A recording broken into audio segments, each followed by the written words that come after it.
Hello? Hey, Marco. Hi. Can you hear me? We can hear you. Hey,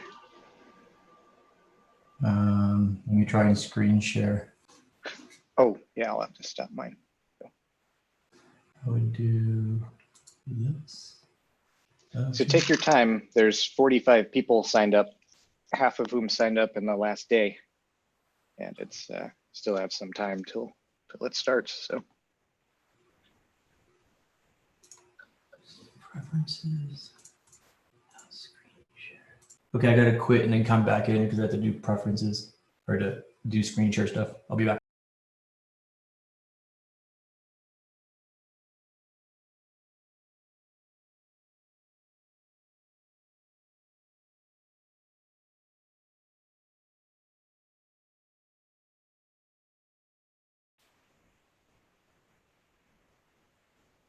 Hello?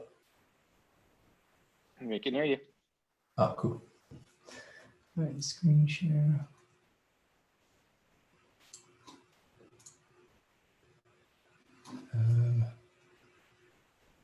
And let me go ahead. Can you guys see my screen? Hello? Yep, we can see your screen. Okay, good, sorry. All right, let me close up all this stuff.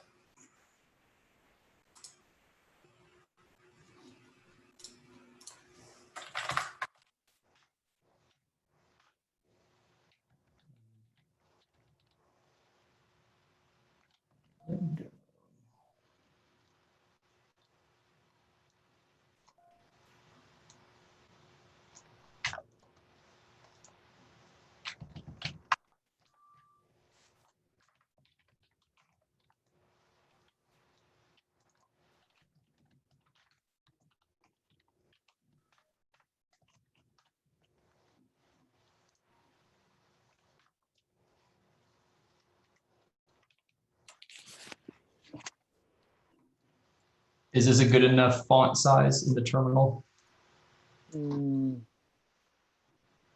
Bigger? Yeah, a little bigger. How about that? readable.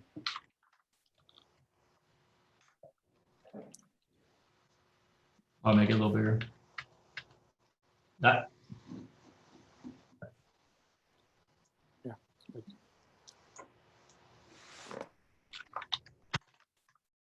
Cool. All right. Well, welcome everyone. As usual, we'll give it about 5 minutes or so to get started. If last meeting is any guide, we should be expecting around 20 people or so.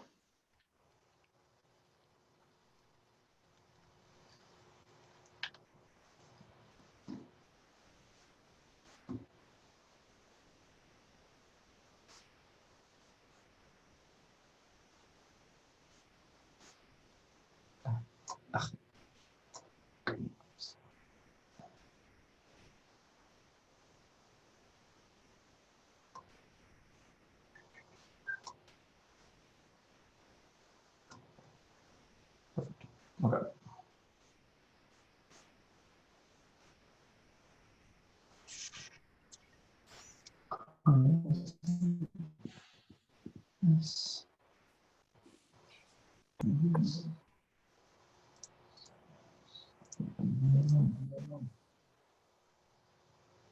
Do I echo when I talk? I can go get headphones if so.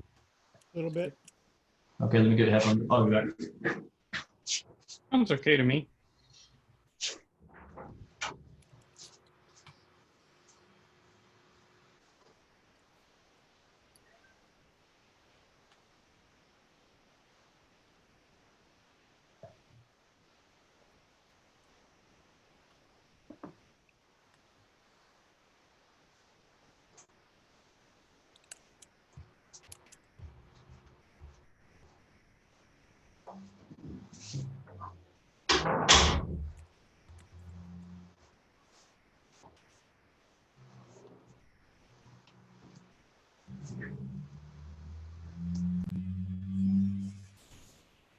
Hello, hello. We can hear you. All right. Oh, I think go through my mic. Output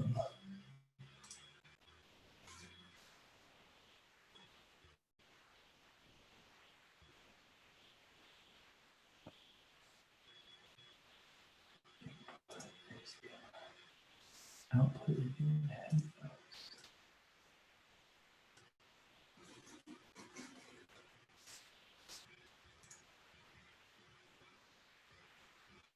Okay, yeah, it says it's working.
Let's give it 2 more minutes and then we can get started.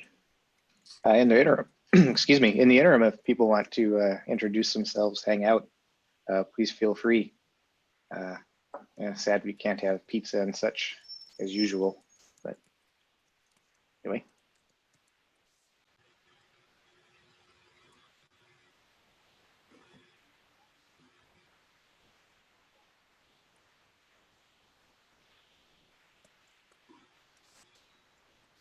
Okay, can everybody hear me? This is Srinivasan. I'm Okay. from in Hansa. We work with Tinkerpop a lot. We're really impressed with its capabilities, and we were on the way to developing some kind of a custom query language on top of it and a graphical interface. So we are really interested in this topic. Thank you for organizing. I think we have Mark and Gopal from our company also attending this. Thank you. And thanks to Marco for giving the talk. Anyone else want to introduce themselves? Yeah, this is Mark, also from Enhansa, and we've been looking at the relationship between strong typing in a modeling language and the category and the algebraic stuff, especially combined with databases and queries, and it looks like a terrific fit. Cool. It is fascinating stuff. Yeah. Other people? Yeah, sorry. Hi, I'm Vlad, and I'm currently listening to Andrei Bauer's talks on types and ADT and how it's model, basically connections with model theory. And I'm trying to write it all down on my GitHub wiki. It's about ADT and model theory, and I'll try to figure out how generalized ADT is also like expressible in categories. That's a worthy cause indeed. Yeah. Other people want to say hi? Hi, I'm Serge. I'm Python developer and former computer scientist and would like to learn more about abstract data types. Thanks. Cool. Hi, Other my name takers? is Hugh. I'm Hugh. I used to be a mathematician, and now I work in software, and I like reading about categories and playing with functional languages. Don't we all? Other folks? Laurent Kirel from F5 Networks.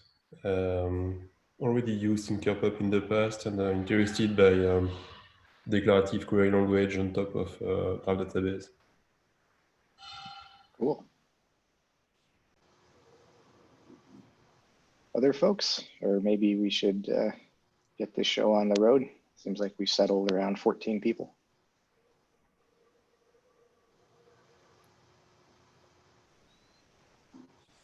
All right, no one else wanted to introduce themselves. So with that, let's get started. So let me introduce the man with no name, Dr. Marco A. Rodriguez.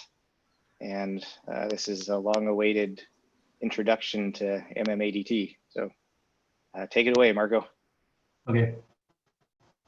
Hello, everybody. As Brian said, my name is Marco. I was supposed to give this talk at the last meeting. I apologize, but we had a power outage in our neighborhood, and with power outages, I didn't have internet. Okay, so this is going to be a pretty involved talk. I'm just going to talk at a level of, hopefully everyone kind of understands basic algebra stuff, binary operators and carrier sets, and understands databases a little bit, and programming and query languages. So I'm just going to assume that's what the background understanding of people are. I'm just going to talk at one kind of level. If you have a question, just interrupt. I don't care. Okay, so mmADT, it's a multi-model abstract data type. And so if we break apart what the MM stands for, that's multi-model. And that means that we want to have a system that allows us to work with any type of data structure or data model. And so the kinds of data structures we initially think of are like graphs, key value stores, wide column stores, relational stores, RDF stores, document databases. I come from a background of databases, so I'm primarily interested in the database aspect of mmADT. And then the abstract data type component is that we want to have we want to allow any language, any storage system, any processor to work with those models. So initially, the languages we're interested in are query languages. This will be like Gremlin and Sparkle and SQL and Cypher and MongoDoc, and just kind of like your standard NoSQL and SQL database languages. And then in the future, I want to move this towards programming languages. I find there's a lot of fault. I don't like modern programming languages because they always assume a single machine and a single memory hierarchy. And so if you want to use a programming language across multiple machines, you have to get into the world of sockets and servers and all that. And mmADT allows you to not have to worry about those kind of things. So ultimately with mmADT, we have cluster-oriented general purpose programming. Languages provide the patterns in which you want to manipulate data. So, you know, SQL has its way of thinking about data. Graphs have its way of thinking about data. And then, and likewise, like Java has its way of thinking about data, and Haskell or JavaScript has its interpretation of the world as well. So languages provide the, you know, like the motifs in which we want to deal with information. And then the storage systems, you know, again, I come from a database background, so I'm more interested in distributed databases, but ultimately the idea is a heap. You have it doesn't matter as long as I can store data across a cluster and pull it and reference it by memory, it doesn't matter how many machines are involved. And then processors provide the way in which this is all going to execute. How does a language control processors to manipulate data stored in the storage system? And so processors handle all your threading, all the ports and sockets and your serializations and all that. So again, it's a kind of, mmADT provides a way to have a single memory hierarchy across a cluster with various types of processors.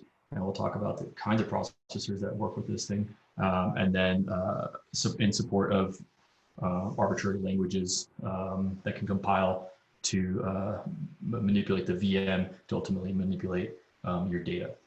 So the language that is the foundational language of mmADT is called Mmlang.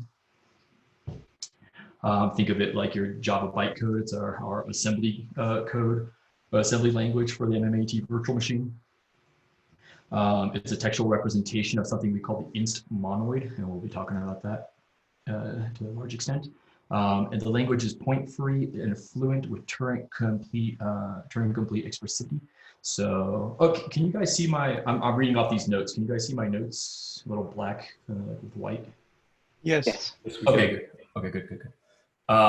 Point-free, fluent language. Okay, and then the idea then is Mmlang is like in nearly one-to-one correspondence with the virtual machine, how it executes instructions, just like a machine, assembly languages for physical machines, hardware machines. All you have so many bytes associated with a particular instruction, and it just goes in sequence and executes that instruction, executes the next one. So Mmlang is similar. There's some differences from common assembly languages, but the idea is the same. And the fact that the assembly language is in kind of direct correspondence with how the virtual machine processes instructions to ultimately execute functions on data. So if you understand Mmlang, then you understand basically the mechanics of what's going on underneath the hood, or how things are actually evaluating. And it's intended to be the target language for other languages. So if, for example, a graph query language like Gremlin can compile to Mmlang, Sparkle can compile SQL, so forth and so on. And the idea is hopefully down the road, as this thing gets more sophisticated, that you can compile Java to it. Things like that. And for anyone interested, we're trying to target it with our own CQL language as well. That's our interest in it.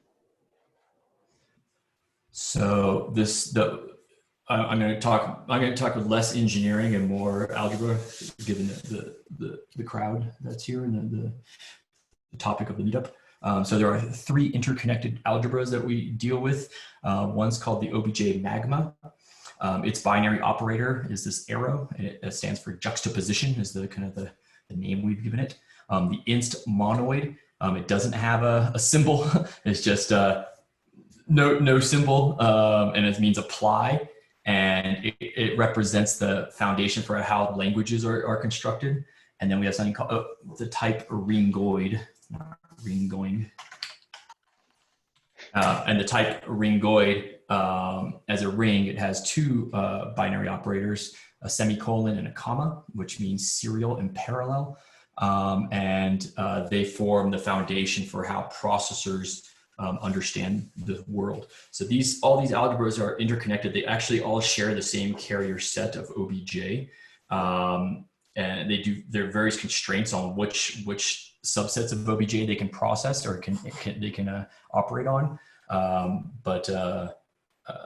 And so these things are all interconnected in the sense that the inst monoid, as you start to develop a language, that becomes an action on the type ringoid. So that's how the language connects to the processor, and the processor has, as it starts to manipulate stuff, ultimately how it juxtaposes data inside the storage system.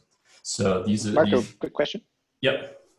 Did you you might have flipped obj and inst, because usually we say we have juxtaposition when there isn't a character in between 2 things, right? So I would have expected juxtaposition to be with the empty one as opposed to with the arrow. Yeah, it's not. It's that is just the symbols I've used. Carry on. I know what you're saying, and it's not. Yeah. Actually, maybe we can pause for questions before you continue on. Okay. Questions, anyone? All right, take it away. Okay, so the 3 interconnected algebras. And so let's talk first the OBJ magma. And so little review for those who don't know, the magma is kind of like the most primitive algebra you can have. It's you basically have a binary operator over a carrier set, and there's no associativity. And then after magma, you have semigroup, which allows for associativity. And then after that's monoid, which has associativity and identity. And after monoid, you have group, which has associativity, identity, and inverse. And after that, you have ring, which introduces a coupling of 2 monoids, a group and a monoid, or 2 magmas, a group and a monoid. And then you have a field, which is 2 groups. So algebra, the world of abstract algebra is basically based on this OBJ, sorry, not OBJ magma, based on this magma hierarchy of just more and more expressivity, or more and more constraints on what the meaning of the operators are. And so the OBJ magma is a very simple algebra, and its carrier set is OBJ. We'll talk about what OBJ is in a second. And its binary operator is this arrow, and it just takes 2 OBJs and it returns an OBJ. And so what is an OBJ? An OBJ is an object, and you'll never ever see the term object ever again, but it's some kind of datum and then a quantifier. And so generally you'll see in mmlang, the syntax is some like object with curly braces and a quantifier. And so what is an object? An object can either be a type or a value. So the object space is split between two things. There's types and there's values. So a type has a quantifier, for example, integer, there's 0 to 12 integers, or a value can have a quantifier, 3. It says there's 46 threes. mmADT is intended, again, for cluster computing. So you're always trying to compress your data down using something called the bulking axiom. But in essence, you don't want, as much as you can, reduce repetitive data by bulking them in this way. Instead of having 46 threes enumerated, I have 1 3, which is a tag on it that says 46. And so this is ultimately, the OBJ is split between two things. You have quantified types and quantified values. That is like the foundation of mmADT. Everything can be understood in terms of, or the carrier set can be understood in terms of types and values, and always they're quantified. And that's why I say I'll never ever mention like object again. From now on, it's just, you always assume everything has a quantifier associated with it. If there is no quantifier associated with it, then it becomes one or a unity of the particular quantifier algebra, the quantifier algebra that's being used. And we'll talk about how you pick quantifiers and all that. For the most part, 99% of use cases will use the integer quantifiers. So 1 is your unity. So if you have 1 3, we don't display the curly braces 1, we just say 3. Okay, so as a magma, there's rules for the binary operator. So we're multiplying, or we're combining by the operation of two objects to create an object or an OBJ. And there's 4 possible situations of juxtaposition. You can have a value juxtaposed to a value. So if you have value A juxtaposed to value B, it gives you value B. It's kind of like, think of value juxtaposition as like those balls, like in a psychologist's office, where like the ball hits and like the energy goes through and it makes the other ball fall off, pop up. It's like the kunk, kunk, like the swings. So that's how I think of the juxtaposition of values. It just causes a cascade. It just hits one value, touches another value, and causes the next value to do its thing. Value A can be juxtaposed to type B, and ultimately that means type B is evaluating value A. So that is like a function call in essence. You have a type, and it's all types are in essence functions, and we'll see examples of this. And so then a type is evaluating a value. And then you have compilation, which is realized by a type juxtaposed to another type. So this is where a type evaluates a type, and that is how we understand compilation in mmADT. And then the final one, and this is what makes it a magma, is that you can have a type juxtaposed to a value, and that just provides the value. Just again, like the balls again I was talking about, but a type to value. It's a rare situation. It's not really actually that interesting. The first 3 are the primary points. So let me go ahead and give you, we'll run through these examples in the terminal so you guys can kind of get a sense of what's going on. So it's just not all me talking. You can kind of like see some things in action. Okay, so mmADT has a shell, and the shell, you can do different languages.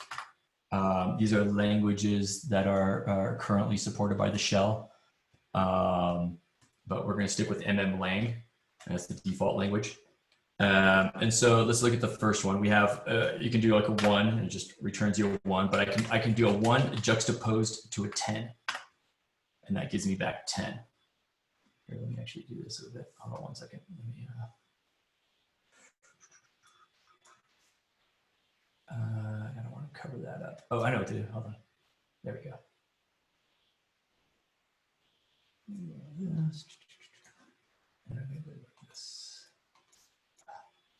My mouse is breaking. My button on my mouse doesn't work anymore. I have to push it really hard. It's so frustrating. Okay. Okay, so then I can say 3 1s, again, a quantifier of 3. I'm saying 3 1s, it just says there are 3 1s. And then I can juxtapose it to 4 10s. And that gives me 10 12s. So how to think of that is one of those threes hit one of the 10s, and then it hit the other 10, hit the other 10, hit the other 10. So basically it's 3 times 4 gives you that 12. And so, this will get into the algebra of how quantifiers evolve. But just understand for right now, when it's serial composition, when it's a juxtaposition, you have multiplication on your quantifiers. Hey Marco, does it just multiply straight across so that it's like 1 times 10 and 3 times 4? One doesn't times 10 because it's a value times a value. It's not, value juxtaposed to a value. It does say 10 underneath, right? So yeah, that's the, or is that just a coincidence that here the quantifiers happen to multiply and so do the coefficients? Oh, I'm sorry. I should not have used, yes, I should not have used 10 here. So I gave an example of 19, 3, 4, 5, 5. I should not have used 1. That was pretty stupid. That was bad. Yeah. Sorry. So can you do one where it's not 1? Just so I can understand. I just did it right there. Can you see it? Or with the quantifiers involved. Like this? I just want to double check that it doesn't multiply again. Yeah. Okay, that didn't. Or does the quantifier is 515 is 5 times 103, but the coefficients don't yes. quantify. So value A, if we look at what the juxtaposition says, that value A goes to value B, but then value B pops out, but then the quantifiers, it's the way to think of it is that you had 19 here. Let's just say it's 19 because it's gonna be easier for me to say. Yeah, is there like a closed form expression for what those numbers will be? Like what, where did then 193,455 go?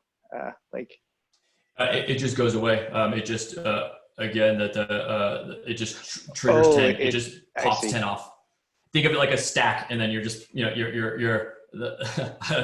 like it's point free. It's just the number on the left is just pushing off the number on the right, and the value to value associations juxtaposition comes into play when we talk about how instructions are executed and arguments are found. So does it just vanish, or is it actually on a stack somewhere?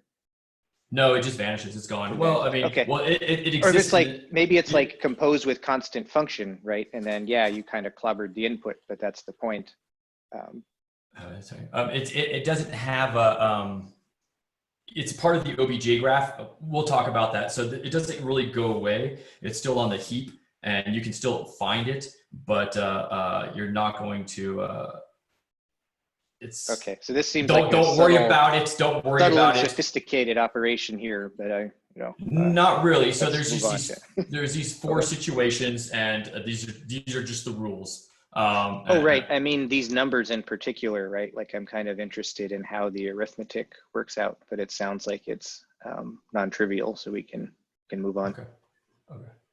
Okay. Then let me do another one. This is going to be. Okay, so we just did values relative to values. Let's do a value relative to a type. So this is juxtaposed to a type. So if I give 10, if I put 10 through int, it just returns int. If I put 10 through string, I get an error. It's saying that 10 is not a string. If I put 10 through this type, I get that. And then here's the quantifier action. I can just give it some quantifiers. And then you see, yeah, that's on the quantifier. There's a reason for that. So the quantifier is on the type, which is not the don't worry about that. On the right, so the type there's 13 versions of this type, and there's 32 versions of 10.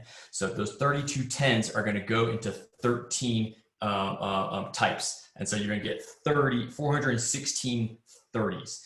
Now, ultimately, how to think of this is that 13 plus 20s means 13 parallel pipelines of plus 20.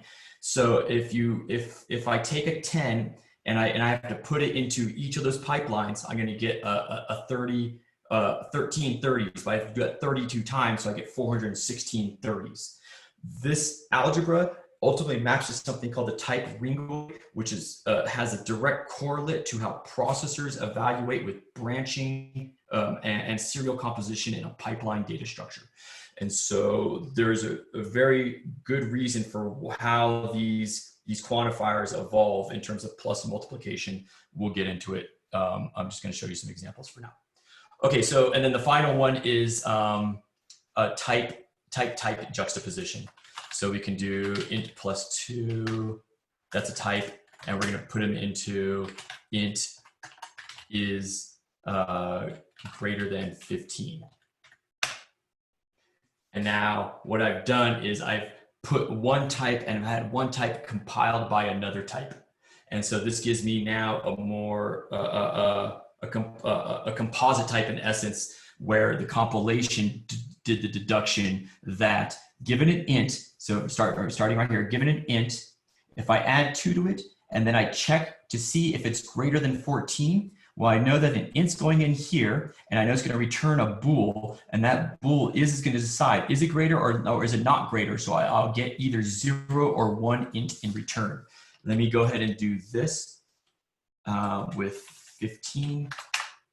And so this is a better example. So you'll see that the int comes in, well, there's an int coming into +2. There's going to be 15 parallel +2s. And those 15 parallel +2s are each going to have, are going to be checked against this is. That means there's going to be 15 integers going into greater than 14, which is going to return me 15 bools, which is going to return me 0 to 15 potential integers, depending upon whether or not it get filtered or not, where is a filtering operation. So this is where we start to see how quantifiers can be used to understand how much data is going to be potentially going through a particular pipeline. And so when the algebra of quantification is just like type inference. We can do integer to a bool and a real, but we also have quantifier inference, which tells us that this particular branch of computation is only going to see about 15 things. This particular branch can see like 1,000,000. And so that is that type of compilation information. While you have type checking for languages, you have data flow checking for processors. Sometimes you might want to use Spark because it's going to be a lot of data flowing. And sometimes you might just want to use a single thread on a single machine for a particular branch because there's only going to be a certain number of elements flowing through that particular branch of computation. So quantifiers ultimately have play a major role in how processors are optimized. And these quantifiers are direct correlates to the branching structure of oh, that sucks. Is ultimately correlate to the branching structure of like a CPU, where you have all these different pathways in which data can follow. The quantifiers are just summations of those pathways. Instead of showing you 15 branches, I just say there's one branch and it has 15 on it. We'll see more. Now, it's going back to the notes. Quantifiers don't have to be integers. The default is integer. And when it's integer, it means it has the semantics of like a amount. And this is all query languages and programming languages are modeled with integer quantifiers in mmADT. You can start doing fuzzy logic with real quantifiers. And then you can start doing like wave energies with complex quantifiers. And so there's a whole quantum computing component to mmADT where those quantifiers evolve such that you have constructive and destructive interference. And let me just give you a simple example of just using integers. You're not going to know what the syntax means, but we'll see it in a second. I can say I'm going to have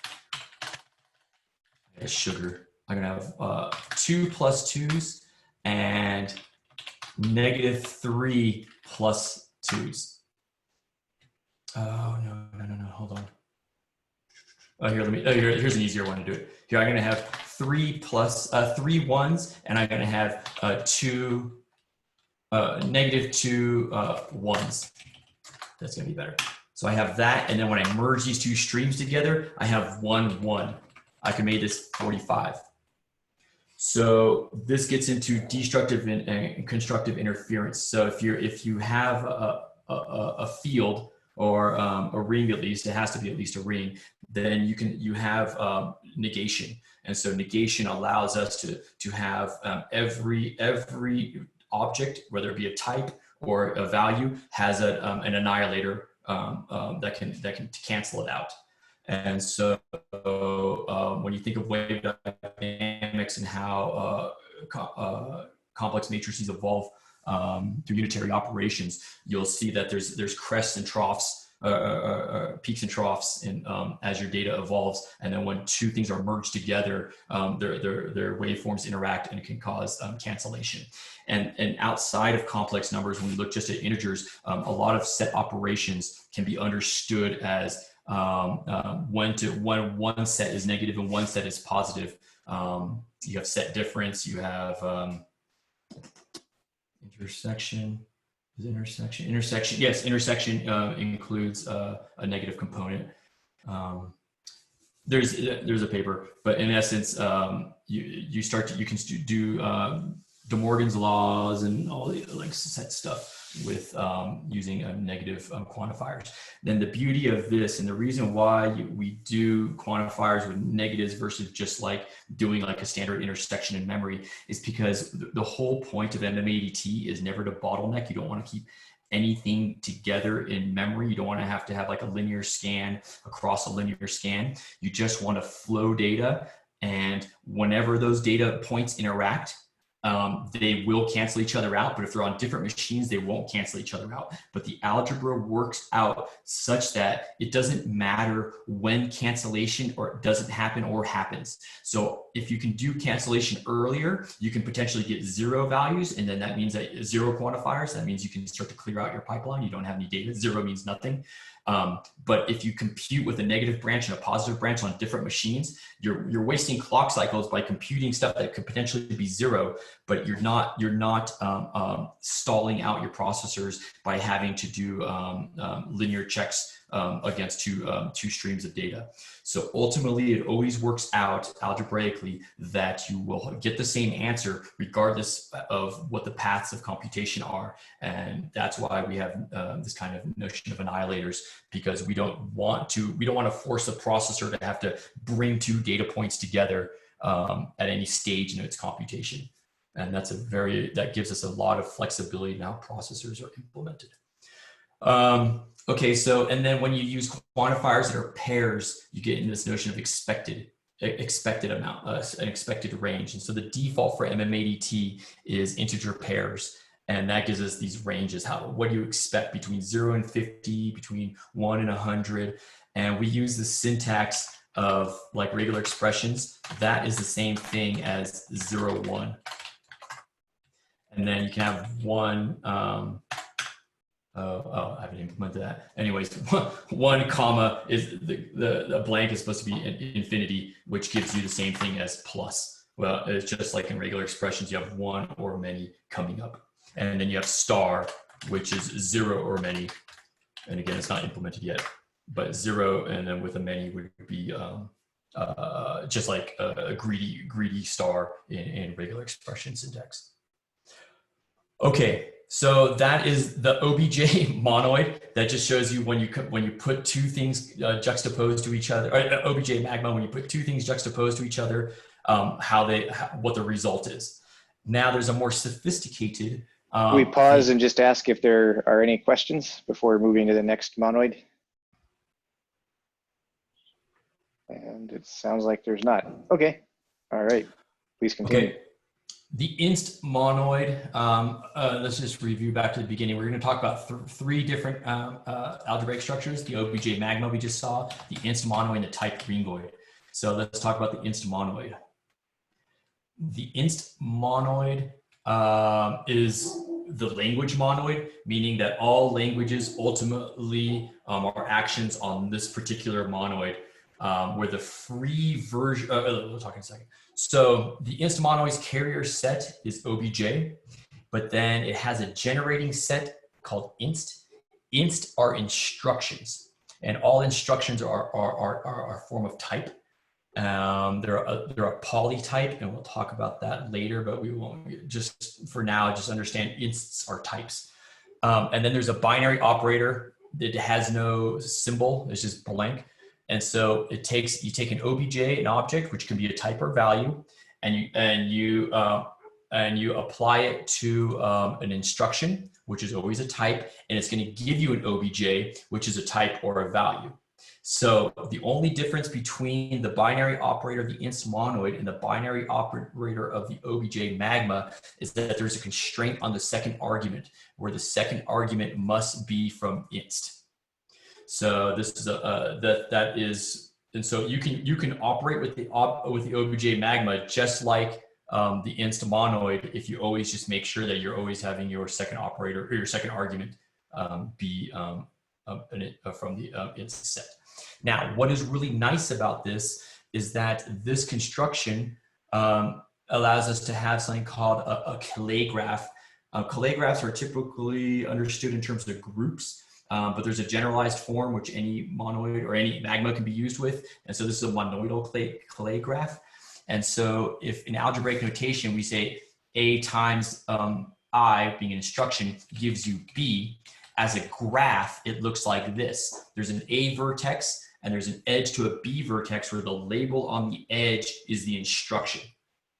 And so the whole of mmADT from the inst monoid perspective can be understood as this graph of vertices being objects and edges being binary edges connecting two vertices given some label, and the label from the being an instruction. Now, types and values have two different meanings in the inst monoid. A type is an element of the free inst monoid.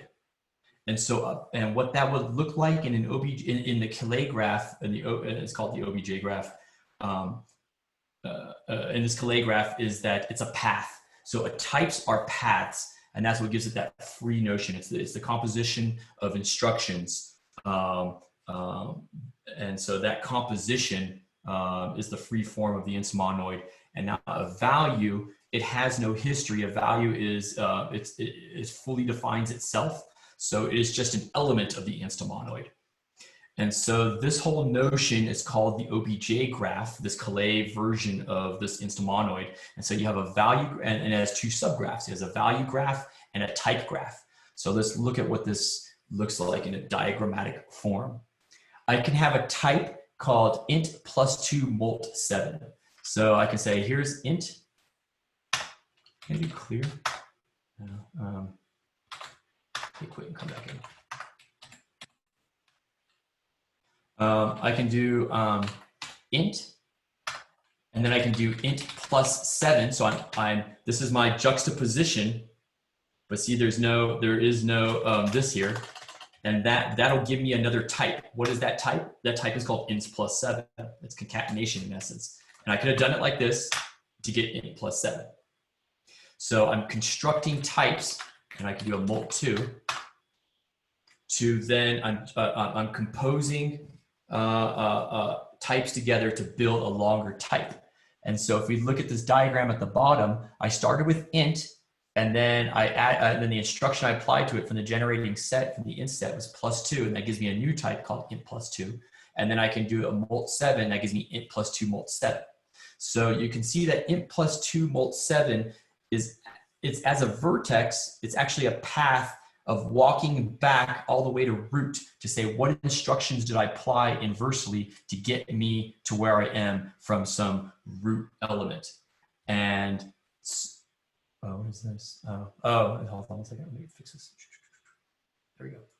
And so now every value computation in this graph also respects this notion of the Calais form, but its definition is not dependent on its path. Its definition, there's multiple paths that can get you to this particular vertex, but in the type form, there's only one path that can get you to a particular vertex. So let's look at 2. So if I start with 2, I did +2. If I do a 2 +2, that gives me 4. And then I do a molt7, that gives me 28. And then I can look at the type of this. And then this is how the type graph and the value, oh shit. Again, my mouse is all weird. The type graph and the value graph are correlated or connected via the type instruction, which just says for 2, what was the type that got me there? For 2 plus 2, what was the type that was executed on there? And so you, for every value, you have its corresponding type expression that ties it to it. And what's interesting and what's very nice about this is that this graph, this diagram always commutes. So every path, any path, 2 paths from some source to some sink will always will yield the same result, just different potentially speed and improvements or whatever not. So all optimization in mmADT is ultimately analyzing this graph. This graph forms the foundation of many operations in mmADT. And one team I talked to in France a couple of weeks ago, they are interested actually in this OBJ. So I say the OBJ graph is cool because you have like the history of computation. You can reverse it. There's all these, it allows for reversible computing in essence, because I can go from 28 back to 4. Oh, let me show you how to do that. So if I go 2 plus 2 molt 7, I get 28, but then I can look at the path history and it shows me what I took. Also known as the trace. If I want to look at the trace, and it says I want 2 to plus 2 to, that gave me 4, and then 4 molt 7, and that gave me 28. So every value actually has a history of its evolution. Now you will say, well, that's disgusting because that would just blow up your heap. That's a lot of memory. And so the virtual machine is just like any kind of heap in any other kind of virtual machine. Garbage collection is ultimately realizing that you don't care, the rest of the computation is not going to care about the path history for some certain branch of computation. So it can clean up, it can start deleting edges and deleting vertices. So what you're doing in what the underlying thing is doing, theoretically, there is this big, massive graph that's growing. You can think of it as just like this eternal graph. But to make things practical and to make things computable, you're constantly pruning this graph, or not you as a user, but the virtual machine is pruning this graph so that it doesn't blow up your memory. What happens if you have int plus 2 plus 5, for example? Plus 5? Yes. Do you simplify the expression? No, the 2 int plus 2 plus 5. So to make it like plus 7, you're saying? Mm-hmm. You want to do, so you're saying if there's a simplification like that? Yes, that was my question, yes. Yes, so that gets into rewriting, and this gets into poly, which is coming later. So there is no inherent notion in mmADT of optimization. What you do is you create other objects that bridge to that create new pathways in this graph.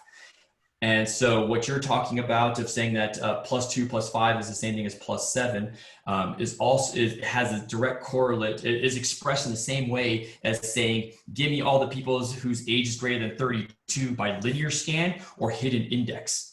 So there's multiple pathways through this OBJ graph, whether it be for databases, whether it be for algebras like plus 0, doing nothing, being a no-op, or molt 0, just returning the 0 element of whatever particular type system you're in.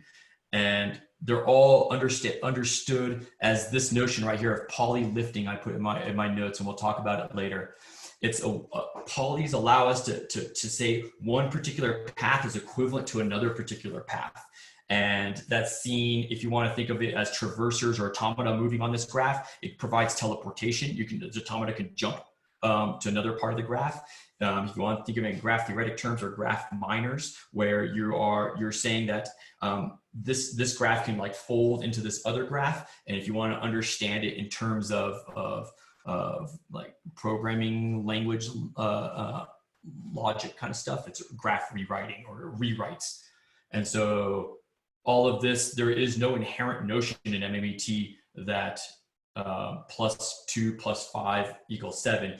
You have to design or whatever model you're in, whether you're talking about people or companies or web pages. integer is just one, is like the foundational type, but you can start to build up bigger types. And so the rewrite rules for all that are expressed with these polys, and we'll get to that later on. And we'll only talk about very lightly. Is it fair to say that at the end you want to be the LLVM of some kind of query language optimizer? So you can use mmADT's VM's query capabilities. You can make it so that you have a query language and you don't want to write a query optimizer for it, but you don't want mmADT to execute it either. You can just use the inst monoid of mmADT to compile your language and return it back to you. And so you can execute it any way you want. You don't have to go through the whole stack of algebras with mmADT's virtual machine. You can just use certain aspects of it so that you can leverage certain kinds of computing things, certain types of benefits that these different algebras provide, if that answers your question. Okay. Okay. So the type graph, when I talked about the OBJ graph is split between two subgraphs. There's the value graph and the type graph, and the value graph and the type graph are connected by this type instruction. And so it's a bipartite. I want to say it's a bipartite graph. I need to work out. I think it's in my head it's a bipartite graph. I'm not sure if that's always true, but for the most part, think of it as a bipartite graph. Understanding the type graph then is like let's look at what that means. So there's two types of types. There's C types called canonical types and D types called derived types. And a D type can be further decomposed into being a type applied to an instruction. And this is actually, you could just think of this as juxtaposition. A type applied to an instruction. And so this gives us a type is a path in the OBJ graph that is rooted at a canonical type. And so a type is a path is saying that a type is a type with an instruction applied to it to give you another type, with an instruction applied to it to give you another type. And so that's what we call like our inductive step. And then the C type is our base step. And the canonical types for the MM model, you don't know what that means, but the MM model is the base model of mmADT, and that has integers, booleans, reals, strings, and these things called polys, and we'll talk about this. And so if we look at how Mmlang represents this, is that you have a domain, which is a canonical type, and then some amount of instructions. Actually, I should put like a star here for clean closure, to say any amount of instructions applied to give you a range expressed as a canonical type. In algebra syntax, you'll say that there's a domain type with instruction applied to it to give you a range type. Actually, let me take off the clean closure because it doesn't make sense for these other ones. And then for the Calais structure, you're saying that you have a D type, a domain type, and then apply an instruction to it, and you get a range type. So this is how the syntax of algebra, graphs, and Mmlang kind of all play together. And let's see how you can move between types. Here's some examples. I'm going to do some aside right here. So int +1, that's pretty basic. And then I can say int +1, and that's going to be greater than 5. So this jumps us, and so the domain range syntax, here's your domain as int, and then you've applied a certain amount of instructions, +1 greater than 5, and then your range is going to be a bool. Now, if I gave 5 integers, I'm going to get back 5 booleans. So if I gave 1, 2, 3, 4, 5, and I said +1, and I said greater than 5, I get back 4 falses and 1 true. Very important. Streams, this whole note, the underlying, this is called a stream when I do the curls, and the underlying communication between all, between, I don't know how to say this, and mixing, when functions are communicating with each other, like say on a cluster or whatever, order does not matter. there's no ordering in mmADT. We can't assume that, or it just really slows everything down. So that's why that's also why I can compress 4. Let's hear, like, maybe do it another one, because you could say, well, there's 4 falses. The first 4 are going to be false. But let's 6, 1, 64, -10. So again, so your results are out of order. You have 2 trues and 2 falses. And this notion of combining objects is called the bulking axiom of the quantifier ring, allows us to really reduce the amount of data we have to deal with, especially in graph computations that are like recursive, where you're going to like, my friends, a lot of my friends are going to share a lot of friends in common. So I don't need to repeat Ryan 1,000 times. I can just say have one vertex called Ryan, or one Ryan object, and then put 1,000 quantification on him. And so then I'm just operating on one object as opposed to 1,000 objects, but the quantifier evolves accordingly, so that I know that I actually had 1,000 Ryans. And that is, this notion is like, we have a primitive notion of this in Tinkerpop. And we really blow it out in mmADT, and that is just we're talking like the life of the universe versus like millisecond time differences in terms of computability, in terms of how long it takes for a computation to execute. Quantifiers, I don't know. I think it's like it's a super technique for optimizing data pipelines, and I don't really see it anywhere. I've never actually seen it anywhere. And if you're doing distributed computing and with large amount of data, that's a way to make it fast. Okay, let's go. Okay, then we can do another one. This is going to be interesting. We're going to go from an integer, and then we're going to, let me go like this. We're going to say, is this integer greater than or less than 5? So by putting the greater than or 5 inside the is instruction, is going to either filter or allow something to go out. So then given one integer, we don't know, we'll get 0 or 1 integer in a return. So if I give it a 5, I get, oh, plus 1, 6. Yeah, so that works out. But if I give it a -5, I get nothing in return, because it didn't pass. So that's the quantification holds. I get 0 or 1 int in return. And now I can do this. I'm going to say, I want to understand, the as instruction is crucial to all types of modeling that you do in mmADT. So the as instruction says, I want to understand this 5 or this 6 that's coming out as a string that has a composed with it. And so if I give it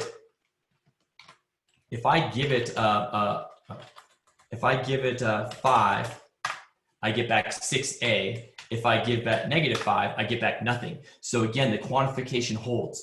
I either get back a string or not a string.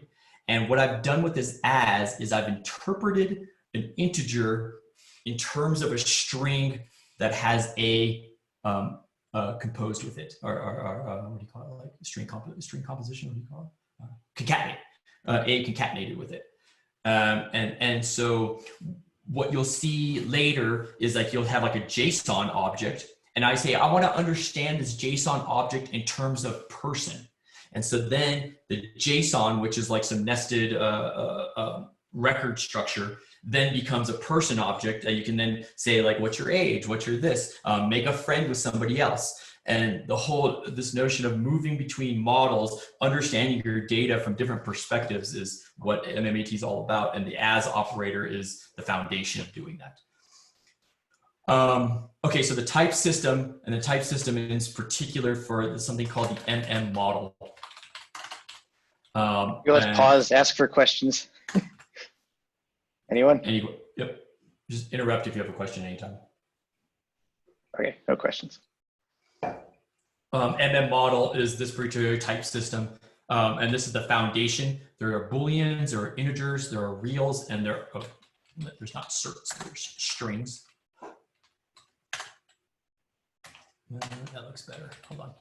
I'm sorry, I'm fussy. No, that looks bad. No, that looks bad. hold on. That looks bad. Okay, sorry.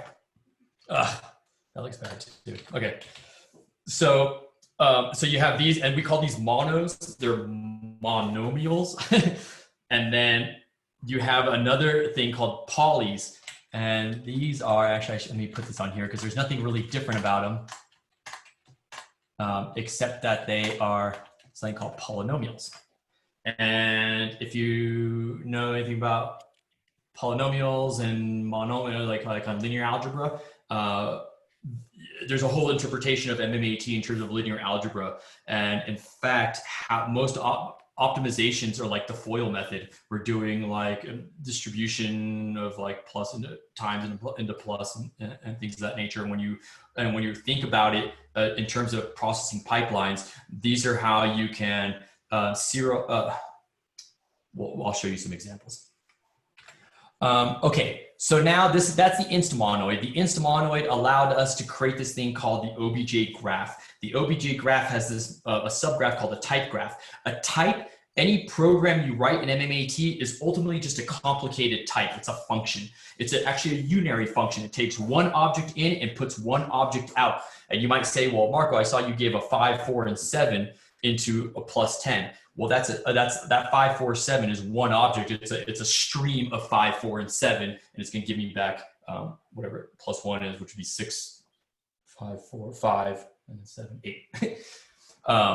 And so that's why it has this kind of nice representation with category theory, where you have these diagrams and you have this the Calais graph, which are always unary in form. You have an object and a morphism to another object, or you have an object and you have an instruction that's applied to it to give you another object. So that's how these kind of things all have the same, in my head at least. I see community diagrams, Calais graphs, and the type system of, or the OBJ graph of mmADT all being in, I don't know, I want to say one-to-one correspondence, but in strong correspondence with each other. There's not much of a difference between those terms, or there's usage in other math or algebras and how it's being used in mmADT. Okay, so the instamonoid is that, and then there's the final algebra called the type ringoid. The type ringoid was the foundation of the paper that kind of spawned mmADT. It's that paper here, and I'll send us the things, the notes around. And the type ringoid doesn't really have a manifestation in a textual form, because it's a planar, it has a planar encoding. It's as a ring, you have plus and you have multiplication. And so what we see the type ringoid being used for, it's being used by the underlying processor. So the OBJ magma is used by storage, the instamonoid is used by language, and the type ringoid is used by processors. And your carrier set is a set of types. And then you have two binary operators, one called a semicolon, which means it's a linear composition. And then you have another one called comma, which is a parallel composition, or a branching, parallel branching. And as the semicolon component is a monoid, there's various submonoids within that are actually groups and fields and other things, or other magmas within submagmas. Let me put that in there.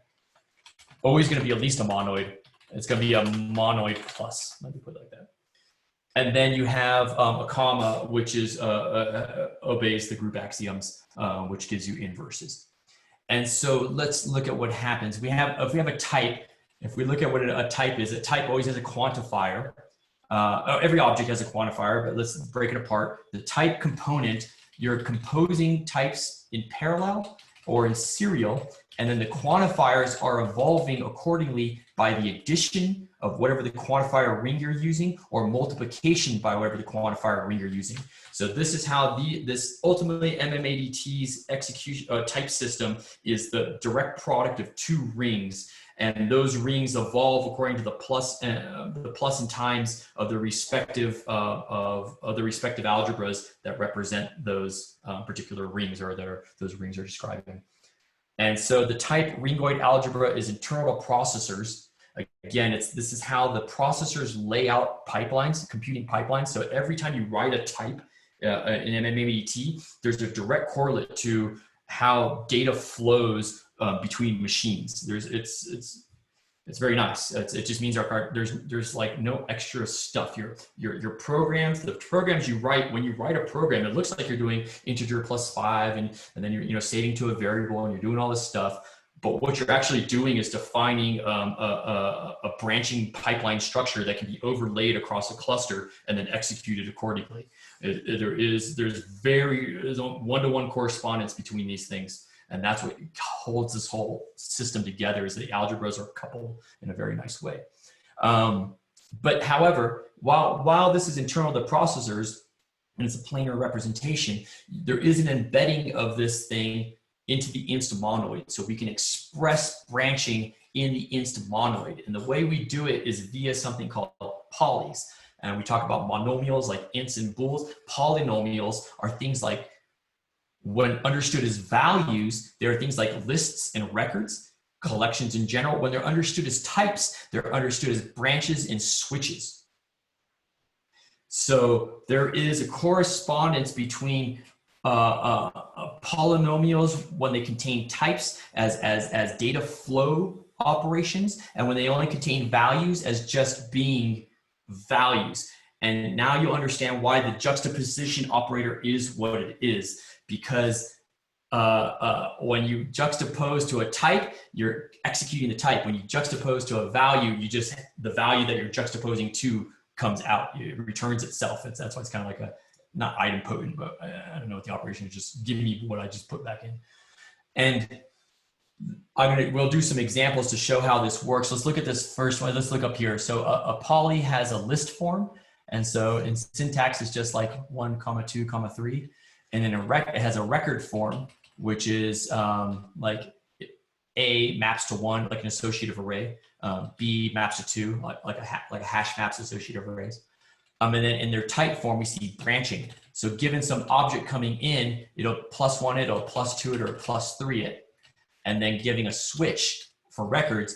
If it is greater than 5, greater than or equal to 5, then add 1. If it is less than 5, then add 2. So that's like if else's, you get that kind of if else notion. Now we have a sugar syntax in Mmlang that allows us to do things called split. The instructions are split, combine, and merge. That's their instruction form. But we have this like kind of like a handy syntax, just like we can do +1 instead of having to type +1. Let me just put that in there just so you know. +1 is equivalent to +1. Sugar, syntax sugar. So let's do some examples here. So if I have an integer and I'm going to split this integer across a type, a poly type, a list type, which gives us branching, I'm going to split it across +1 and +2. What I have then is a branching, 2 parallel pipelines, where one takes an integer and gives it and adds 1 to it, and one takes an integer and adds 2 to it. So let's execute what that is. So if I say I'm going to give it a 2, and I'm going to juxtapose it to that, that says I have 2. Now I have a list. I have a list that has 3 and 4 because I've turned a pipeline of types into, a poly of types into a poly of values. And so then I have a list 3, 4. Let's say I did it with 1, 2, 3. Then I have 3 parallel pipeline, 3 serial objects in parallel pipelines of 2, 3, 3, 4, and 4, 5. Watch this. There's the merge operator.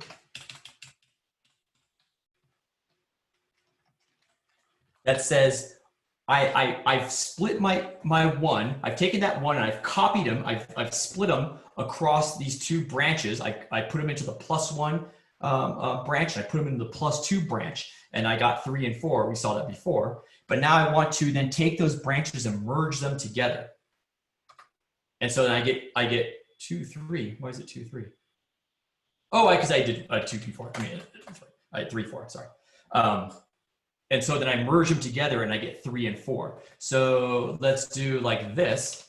If I did a +1 and a +1 and I merge together, I get 4 2s. And this kind of gets to that notion of why bulking is very important. You can have these parallel pipelines, and then as you merge things together, if you have the same object, don't enumerate them enumerate them, just bulk them. And we call it bulking, this notion of quantifying something greater than unity of the quantifier algebra that you're using. And you can do something else. Let's do a record. So here's a record example. I'm just going to copy paste it because I know the example. It's a nice one. So this one is saying, given an integer, if that integer is greater than 0, again, I'm using sugar. So this is sugar, syntax sugar. These are just instructions. These are types, but it has a nice sugar syntax. So if the integer is greater than 0, then A. And juxtaposition tells us that just means pop out A, give me an A. If it's less than 100, then give me a B. So this compiles, and how does it compile? Well, it compiles because int is juxtaposed to it, this structure, and that's what compilation is. When a type is juxtaposed to a type, it compiles itself. And so that's why you get this pretty crazy structure. It's very verbose, and it shows you what your quantifiers is, how the type system, how the types evolve. And it looks kind of gross, but that's what it looks. I mean, that's the compilation of the pipeline, or of the computation. And so if I give it a 2, 2 is greater than 0, and it is less than 100. So this is going to give me, given 2, I'm going to get 2 strings back. I get 2 streams of strings. Let me merge those 2 streams of strings, and I get a A and a B. Why I put this 2 streams of strings is because you can have streams that have billions of things in it, and I don't want to have the visual representation of that being a billion things. So I say that there's just 2 strings. If you want to serialize it, then I'll start to display it.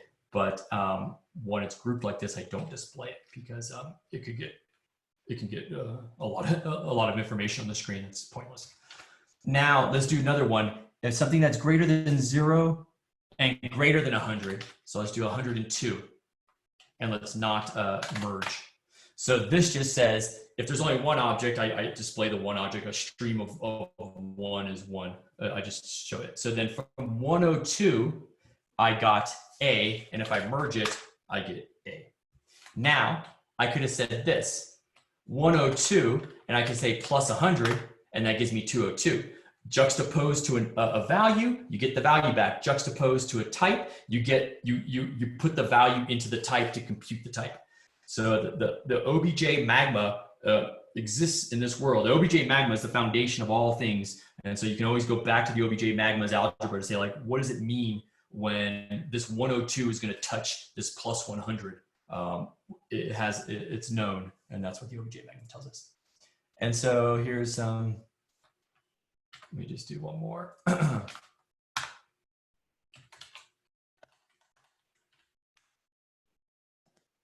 What is this doing? Why did I get to? Oh, is that wrong? Oh, sorry. I copy pasted it. Then I merge it. Okay, so 1 is going to go into this pipe, into this. It's going to get split across. Is greater than 0? Yes, it's greater than 0. So I can get an A. Is it less than 10? Yes, so I get a B. So I know that there's going to be one A and one B coming out. 20 is going to go into it. 20, is it greater than 0? Yes, so I get an A. And then is it less than 10? No. So I know I have 2 B's and 2 A's and 1 B. And then -1, is it greater than 0? No. And then is it less than 10? Yes. So I get a B. So that's why at the end of this, when I merge all the data together, I get 2 A's and 2 B's. Okay. And then you have another type of thing called combine. And so with polys, and combine is a pairwise, it's like vector addition or vector multiplication, not dot product. We're talking just a pairwise combination. So if I take an integer, if I have 3 integers in these slots, and I'm going to parallel combine, that's why I use the equals. Ryan is like, dude, that equals is horrible. It's going to confuse people. But with the syntax, with the syntax of a split and a syntax of a merge, you can see why the equals is the only ASCII character I could find that means like parallel. So I have 3 parallel computations going on. This is actually 3 parallel compilations. I have an integer being compiled with neg. I have neg means negative. An integer being compiled with, this is identity. It's not really identity. It's called an anonymous type. There's a whole world around anonymous types we're not going to get into. And then you have integer compiled with 10. So we're going to see what happens when you do a type compilation, an anonymous compilation, and a value compilation. Look at what you get. Remember, a type juxtaposed to a value returns the value. So during compilation, I'm actually computing values such that if my compilation is this, my compilation and my evaluation are the same. Compilation just returns 10. There's no other further reduction I can do. So compilation and evaluation are the same. That's a bad example, but there's a whole world of how compilation and evaluation are the same, can be blurred together. Anyways, let's go back. So we have int, and then we have neg, anonymous, and 10. So let's replace, let's do this, and now let's give it some values. We're gonna do 1, 2, and 5. So now I'm gonna take a parallel pipeline to a parallel pipeline to a parallel pipeline, and I get one juxtaposed to int gives me 1, and then juxtaposed to neg gives me -1. 2 juxtaposed to int gives me 2. Juxtaposed to the anonymous type, think of it like identity, gives me 2. 5 juxtaposed to int gives me 5. Juxtaposed to 10 gives me 10. Because value to value juxtaposition and type to value juxtaposition doesn't matter. That holds the algebra nicely. It gives it the associativity in essence. Keeps this all what it is. So when you think of lists and you think of records in mmADT, you have a structural form in terms of like your classic like collections in other languages, but it also has a computational or process understanding or interpretation in which you're thinking of splitting a parallel composition and merging of data flows. I think it's cool. I really like it. Okay, let's go ahead and so to the Frenchman, the guy who had the French accent. He was talking about path. He was like, well, how do you know? Like, how do you do optimizations? There's an instruction called rewrite, and this alters the OBJ graph, and it uses polys. So what it's saying right here is saying that if I have a +0 in whatever 0 will be whatever algebra of the type is, because you can have a 0 element for Boolean, which would be false, a 0 element for real, which would be 0.0, a 0 element for integer is a 0, and a 0 element for string is empty. And so that's just the same thing as the identity. So what you're doing is, in essence, your domain now is a polynomial. So it's a pathway in your OBJ graph. You're saying one path, a section of a path is equivalent to another section of a path. And so these can be as long as you want them to be. And this can be as much as you want. And then this can be as much as you want as well. So you're just basically doing bridges between paths in your OBJ graph. Oops. Sorry. And so therefore, if you have an algebra like any kind of algebra for your data types, you express the axioms of your algebra like that. So let's say like I'm going to go rewrite, and you don't hand type these in every time. I mean, you can load them all up via the load instruction, which is kind of like loading classes or files. And we're going to say that's the same thing as +0. Okay, so nothing happens. But when I do, let's say, give it, and I'm going to say, I'm going to do, and then +0.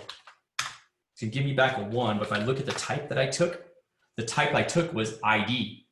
So let me do 1 + 0 and then type. The type of 1 plus 0 is int plus 0, but the type of 1 plus 0 given this rewrite says that there's another path you can take, and the other path is to just go to ID. And so this, you start to understand the OBJ graph is now having multiple paths from source to target, and those multiple paths, think of it now with quantification, have a direct correlate to cost. So how much data am I flowing through this thing? And then we haven't gotten to this point yet, but every instruction can have a cost function associated with it too. So now optimization becomes like a Dijkstra's algorithm, where you're just trying to find the shortest weighted, the least weighted path between source and target. And that is the pathway that the computational pathway you should take in order to execute your program. So your program can have various manifestations, various ways in which the pipeline can be represented, but you want to always, in theory, I mean, or not in theory, but in practice, you want to pick the cheapest one. And so picking the cheapest one is based upon the analysis of quantifiers, the analysis of just the amount of instructions, or if we get to it, or when we get to it, metadata associated with every instruction that says like, hey, this instruction is costly or not costly. And that's going to be very dependent upon the storage system and how it understands those operations to be. How you know, certain data is going to be stored in linear form, certain data is going to be accessible by indices, certain data is going to have sort orders, certain data is going to be denormalized. There's so that's actually I talk about it right here. So these rewrite rules that provide pathways to this OBJ graph, storage is going to capitalize on them according to what storage knows as secondary structures. Processors are going to capitalize it by what it knows. It's going to try and not go through, it's going to try and reduce quantification. It doesn't want to have billions of things to process. It's going to try to see if it can compress things to take, pathways are going to produce less data. It's also going to determine whether you do greedy or lazy evaluation for particular branches of a pipeline, whether you're going to use Spark or whether you're going to use Akka or you're going to use reactive or just a single thread on the main memory of a particular node in the cluster. And then finally, processors are going to care about whether there's memory or disk access. If they have to serialize a bunch of stuff to disk or not, that's going to play a big role. So rewrite rules allow all these different systems to determine how they want, what is optimal for them. They're going to provide their rewrites. When you create a storage system that connects with mmADT, it's called a storage provider. And with that storage provider, it has a bundle of rewrite rules it hands over and says, this is what I think is, these are the rewrite rules I care about. The processor will do the same thing. These are the rewrite rules I care about. And the language, according to the user's schema, for example, a person doesn't have a grandparent. Let's say we're looking at only people who, or only people who are under 10 years old. They won't have children. So from your schema, it's going to optimize rewrite rules where it's going to say like, what's the children of these 10-year-olds? Well, that's just going to go to the 0 object. There's no children. So language optimizes based on schema semantics. Let me do schema and semantics. That'd probably be good. And then like semantics. So it'll have its rewrite rules. And so all these rewrite rules come together in this OBJ graph and provide different pathways. And then it's up to the VM to say, okay, what pathway are we going to take? And that is, we haven't gotten into computing the finer details of that computation of determining what pathway to take, but that is forthcoming as we keep developing on this. I can do a demo showing a graph embedding into a key value store, or if everyone's, let me just do a demo and then we'll call it, that'll round out everything. So we'll call this the encore. So thank you for your attention. Now we're going to do an encore. In the console, what's really nice, remember I showed you that you can have different languages tied to the VM, where Gremlin's there's a compiler from Gremlin into mmADT's type system. Now, because they all ultimately all these things ultimately work with OBJs, I can write some aspects of my query in mmlang and another aspect of my query in Gremlin, let's say, and they can work together. And one example of this is that I can have, we have this special kind of notation where if you do a colon and then some kind of special symbol, some kind of a term, then it means something. And pre means to prefix all your types, prefix a type with whatever is loaded from data source, this file. And so now this is a type that is stored in the console. It's just a type object. And let's look at what that type object is really fast. I should have had a two string of it. Let me go to software, mmADT. It's going to be in data source 6. Oh crap! See, my mouse doesn't work. It's horrible. Oh, it's so annoying. Oh no! What are you doing over there to, you know, hurt your mouse pointer so much? Dude, I broke it. You know what it is? It's I use a tile to my mouse works on a tile, and then my skin, the skin from my palm starts to like create a glaze over the tile, and then the pointer doesn't work anymore. And when the laser turns off, it thinks that I unpressed the mouse, and so it has to do with the fact that my hand over time, the sweat from my hand is causing my desk to become glossy. Like your pointer is worn down to a nub. yeah, that problem. I think we're doing okay. So here's a key value store, the data set. A key value store, you have a key and a value, and then we have some objects. We're ultimately going to represent this popular Tinkergraph graph as a graph, but right now it's in kind of like key value form right here. And so example, let's say Marco. Marco, his age is 29 and his ID is 1. And so that's right here. Marco, he's a vertex, his ID is 1, his name, Marco, and then you have all the edges. So you can see this is a linear representation of a graph where you have vertices and edges as two different sets in this global set. And that's a key value store. Key value stores are just basically indices into the keys so you can look things up efficiently. And so I'm loading up this thing called data source 6, which I just had loaded, but now I lost it. Oh, God. And what this is, you start to define types. And we're trying to say, what is, let's look at a vertex first. So a vertex will take a key value.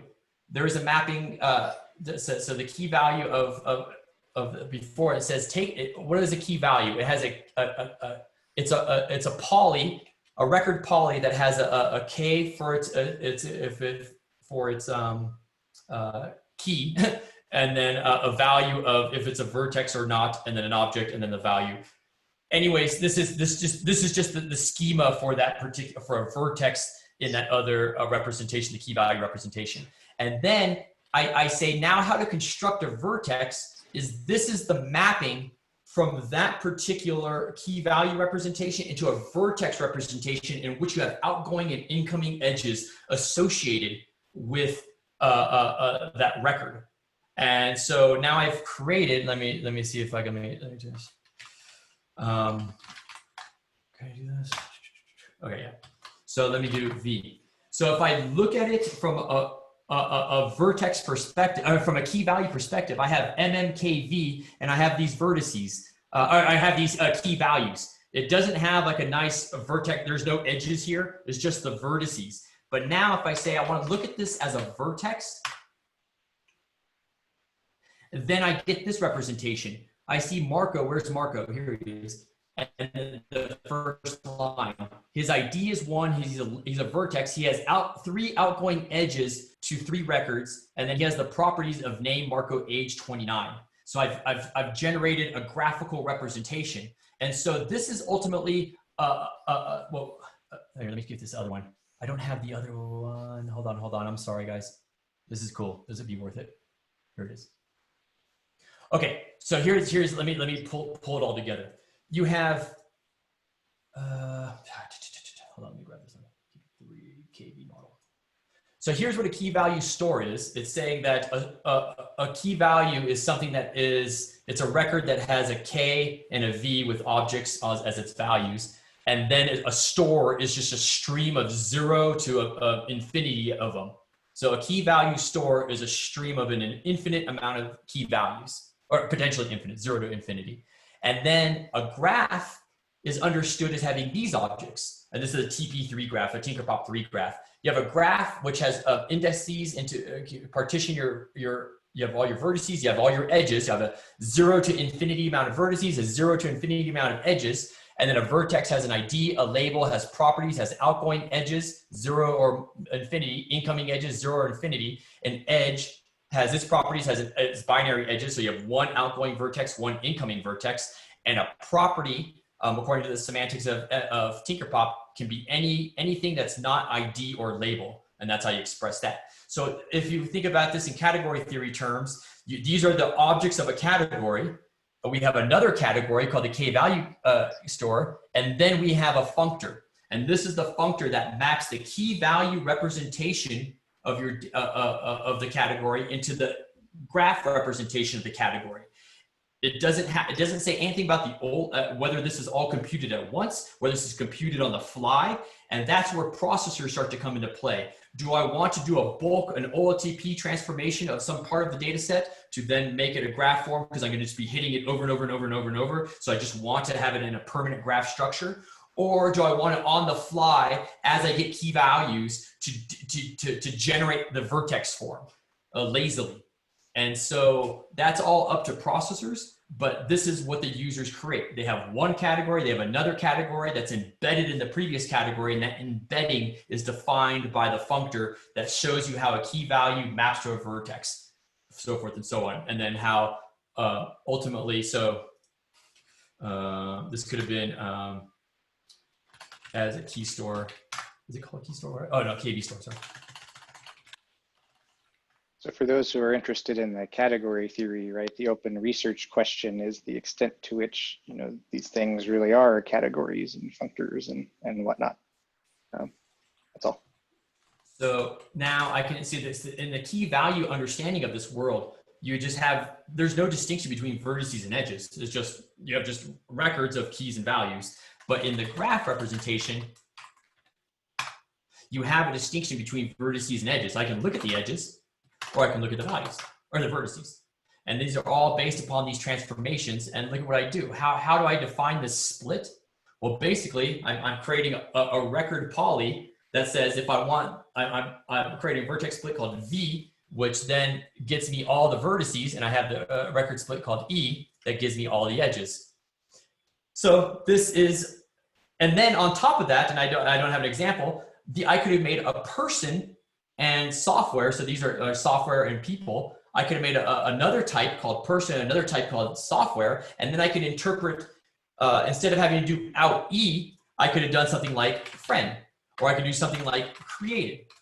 And so you can just keep creating layers and layers of objects and interpretations of your data from all the way from your, like the semantics of the data model you're working with down to how it's actually organized on disk. And indices come into play here, how indices are represented. And so you have this full stack of just representation of mapping between these categories, these interpretations of the same underlying bits and bytes on your machines. And that is what mmADT is all about. So thank you. Thanks, Marco. If you were in a room, there would be thunderous applause. Cool. What are questions, comments, feedback, discussion?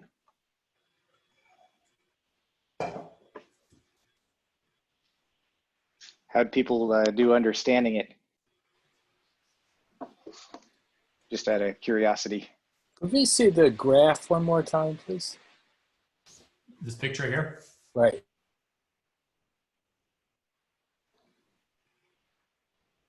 I did put the weight on there. There's weights, a weight property. I don't have the weight property.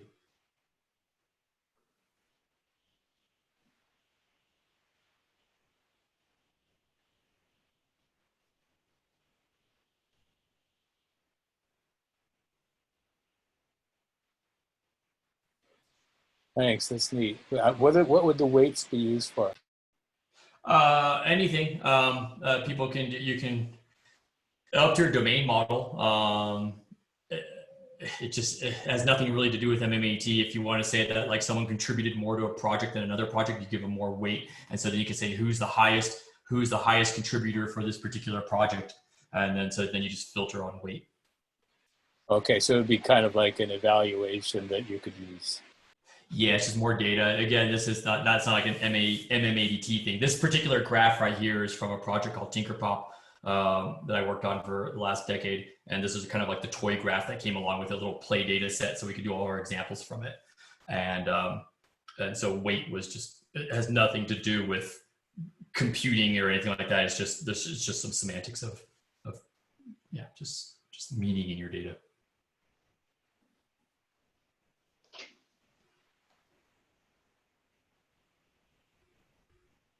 Other questions, comments, feedback?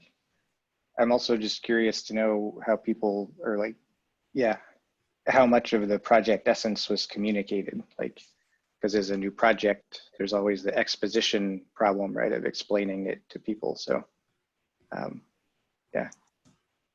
Comments?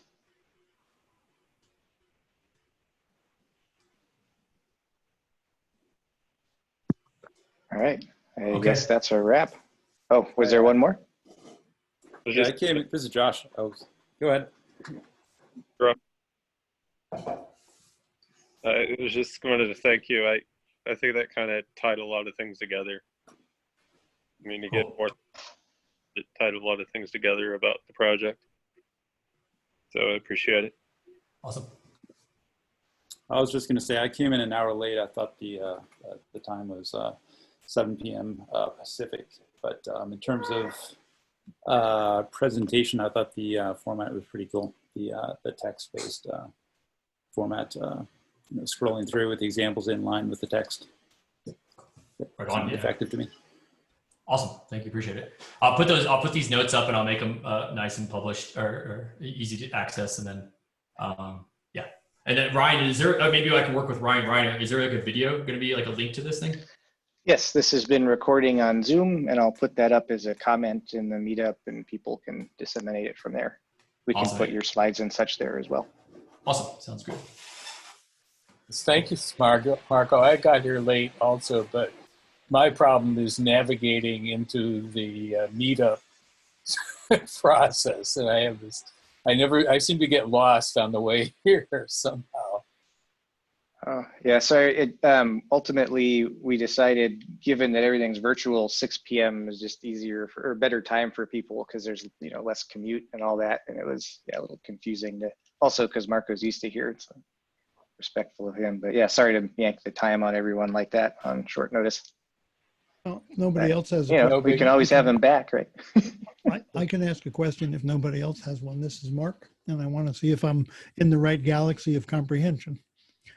And that would be the layers of the key value stores that you went through by example, and the kinds of discussion that ensued seems that in a parallel non-category theory algebraic universe would be layers of meta models adding domain semantics to each incursion of key value pairs. Is that the right feeling to have? I would say that your layers of models, but what might be one key value pair in one model could be a whole aggregate of key value pairs in another model. Absolutely. I didn't mean there's a one for one. I meant there's encapsulation of your choice. Yeah. Okay, thank you. Yeah, you're just re-representing the same data and leaving some things out. Potentially it doesn't have to be one-to-one, but just refactoring your data in any way you see fit. Well, but it's transforming to preserve the lower layers. You're not essentially discarding anything. No, yes, you have to. So everything's always grounded down. So this model, this TP3 model, this KV model, these are models, but the fundamental model, the base model is called MM. And MM is what we get back to bool, integer, and all that kind of stuff. And so you need base types to do work. I understand. Yeah. Okay, thank you. Yep.